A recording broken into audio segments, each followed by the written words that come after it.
हाय दोस्तों, मैं अभी आप सभी का वेलकम करती हूँ मेरे नए यूट्यूब चैनल पर जिसका नाम है अभीज कलरफुल वर्ल्ड। जैसे कि आप देख रहे हैं कि मैंने यहाँ पे पेपर रोल लिया हुआ है जो मेरे पास काफ़ी टाइम से रखा हुआ था।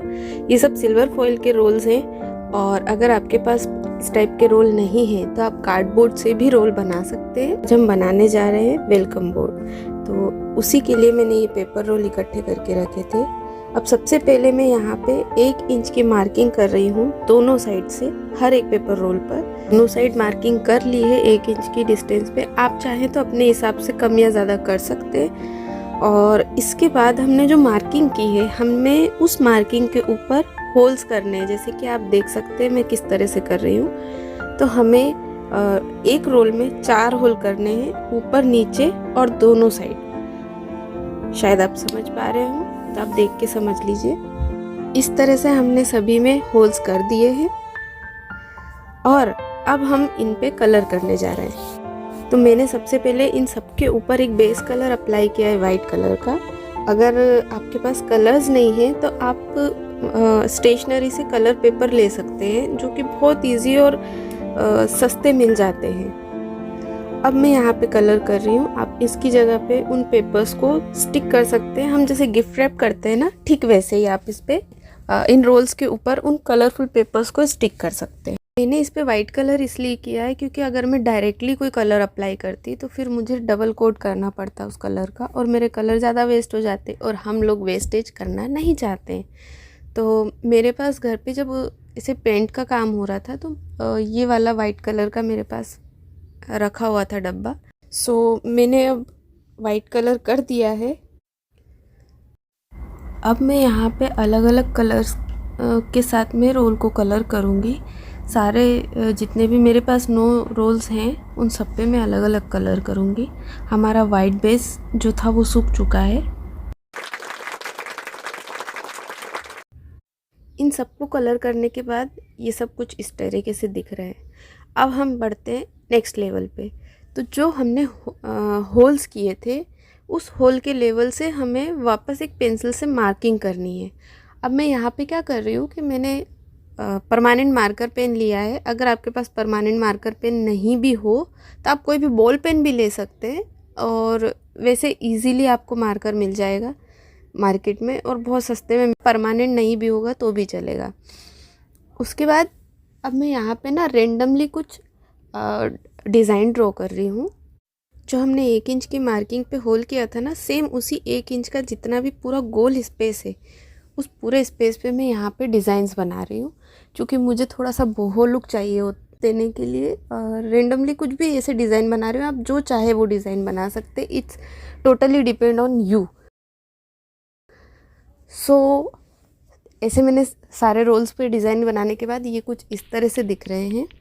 बीच में जो ये इतना प्लेन और खाली स्पेस दिख रहा है वो मुझे थोड़ा कम अच्छा लग रहा है।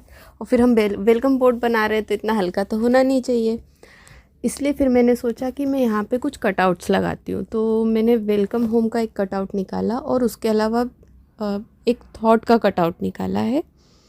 मैंने खुद लिखा है उसे एक्चुअली देखकर। आप चाहें तो प्रिंट आउट निकलवा सकते हैं या फिर आप खुद से अपनी हैंडराइटिंग में लिख भी सकते हैं, उसमें कोई प्रॉब्लम नहीं है। मेरी हैंडराइटिंग इतनी अच्छी नहीं है इसलिए मैंने उसको थोड़ा सा मोबाइल से देख के और लिखा है। अब ये सारा कुछ लिखने के बाद मैं इन लेटर्स के ऊपर कलर कर रही हूँ जैसे कि आप देख रहे हैं। तो इन लेटर्स के ऊपर भी मैं वाइट कलर ही कर रही हूँ क्योंकि मेरी जो शीट है वो थोड़ी सी ऑफ वाइट कलर में जा रही है और मुझे एकदम प्योर वाइट कलर चाहिए। तो मैं अगेन वही बेस कलर को यूज़ करके इस पर एक वाइट कलर कर रही हूँ। मैं सबसे पहले इनकी जो अंदर की आउटलाइनिंग है उसको मैं कटर से कट करके निकाल दूँगी। आपके पास अगर कटर नहीं है तो आप उसे मत निकालिए, आप उसे रहने दीजिए और उसके बाद मैं कैंची से इन सबको कट कर लूँगी। तो कुछ इस तरीके से हमारे ये कटआउट्स रेडी हो जाते हैं। अब हम बढ़ते हैं नेक्स्ट लेवल पे। तो यहाँ पे मैंने ली है एक रोप और चूँकि मुझे हैंग करने के लिए कुछ हल्का सा चाहिए था, बहुत मोटी रस्सी भी नहीं चाहिए थी और बहुत पतला धागा जैसा भी कुछ चाहिए नहीं था। आप चाहे तो ऊन भी ले सकते हैं। इस समय मेरे पास ऊन भी नहीं है तो मैंने क्या किया, ये जो हम भगवान की पूजा में यूज़ करते हैं ना, तो कलावा जिसको हम बोलते हैं, आप लोगों के यहाँ क्या बोलते हैं आप मुझे कमेंट करके ज़रूर बताइएगा। तो मैंने वो कलावे का धागा लिया है और उसे एक लेंथ में काट के मैंने 2 हिस्सों में डिवाइड कर लिया है और एक मोटी रस्सी लिए अब मैं यहाँ पे ले रही हूँ कुछ बीड्स। तो अब हमें यहाँ पे एक हैंगिंग जैसा कुछ बनाना है। तो जो मैंने रस्सी ली हुई है इसके एक्स्ट्रा पार्ट को कवर करने के लिए वही मैंने कलावे से इसके ऊपर फेविकोल लगा के इसको रैप कर रही हूँ और उसके बाद जो एक्स्ट्रा एडिशनल पार्ट है उसको हम एज इट इज़ छोड़ देंगे। पता नहीं मैं आपको ठीक से समझा पा भी रही हूँ या बस ऐसे ही बकवास किए जा रही हूँ। आप प्लीज़ देखकर समझ लीजिए कि मैं क्या बोलना चाहती हूँ। ऐसा कोई हार्ड एंड फास्ट रूल नहीं है कि आपको कितनी बड़ी रस्सी लेनी है, कितना क्या करना है, वो सब कुछ आपके ऊपर डिपेंड करता है। मैंने एक अंदाजे से बस एक रस्सी ले ली, एक लटकन जैसी दिखे इसलिए। अब जो धागे को हमने इस रस्सी को कवर करने के लिए इसके ऊपर रैप किया था तो उसी धागे को हम लंबा लेके जाएंगे और जो रोल्स के ऊपर हमने होल किए थे हम उस होल के अंदर से इस धागे को निकाल के ऊपर लेके जाएंगे। मैं यहाँ पे बॉबी पिन का इस्तेमाल कर रही हूँ क्योंकि सुई में धागा जा नहीं सकता है और इसलिए बॉबी पिन के थ्रू मैं होल्स में थ्रेड को डाल रही हूँ। यानी इन शॉर्ट हम इस धागे के अंदर सारे रोल्स को पिरो देंगे दोनों साइड से। और जो रस्सी हमने रैप की है उसके ऊपर मैं ऐसे थोड़े से बीड्स वगैरह का भी इस्तेमाल कर रही हूँ ताकि थोड़ा सा लुक अच्छा आए।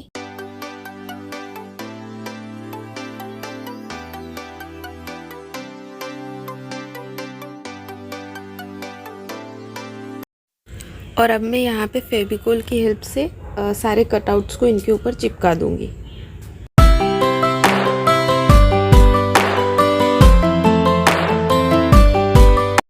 यदि आप इसे परमानेंट रखना चाहते हैं तो आप इसके ऊपर वार्निश अप्लाई कर दीजिएगा तो ये हमेशा के लिए परमानेंट हो जाएगा और आप इसे गीले कपड़े से साफ़ भी कर सकते हैं।